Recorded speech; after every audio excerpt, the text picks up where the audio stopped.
afternoon. I'm Elizabeth Drobit-Blair. I'm CEO of QMA&J. We provide 24-hour residential services and day services to people with disabilities. Thank you, Madam Chairwoman, for the opportunity to speak today.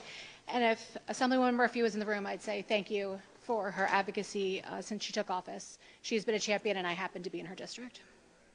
I also wanted to thank Tamika for being here, because honestly, she's going to make a better argument than I can today, but I do appreciate that her supporter was right behind her and helping her, and that's the person I really want to talk about. Her journey, Tamika's journey, was amazing. She demonstrated such strength and courage, but in order for her to get here today, there was somebody standing behind her, facilitating her travel, making sure that everything she needs gets taken care of, and that's who I want to talk about. While fear swirls around our community regarding possible impending cuts to Medicaid on the federal level, we are still working within a current system that has funding that has not kept up with the rise of inflation over the past several years. Our company, like many of our colleagues, still struggle with the dramatic jumps in the cost of food, gas, medical supplies, building materials, vehicles, anything that you need to run a house, we have seen increases in. And most importantly, we face a dwindling workforce. While we have seen increases through the pandemic for funding for DSPs, for most applicants, it is preferable to work for more money at Target, McDonald's, Amazon, or Starbucks than to take on the demanding role of a direct support professional. DSPs participate in rigorous training, provide detailed documentation, administer complex medications, facilitate physical crisis interventions.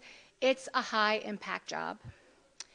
Given the funding shortages and increased costs, we are sincerely concerned about our ability to expand and provide more services for those who desperately need it. We will always do everything we can to provide quality services, despite future Medicaid rate cuts, and we are honored and grateful to support the people we serve.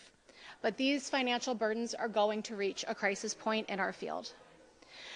We are sincerely grateful for the governor's fiscal year 26 budget in that it did not contain any sizable cuts to the IDD community, as he indicated could have happened over the past several months.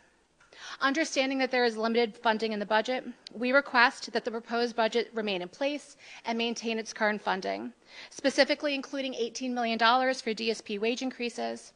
This would allow for a CPI adjustment for inflation, increasing about 48 cents per hour. We also are encouraged that 318 people will be able to come off the residential waiting list in fiscal year 26. Please recognize that the men and women we support rely on Medicaid and state dollars for all aspects of their lives. Any cuts to this system would be catastrophic to our community. Thank you for your time and attention. Thank you very much, Elizabeth.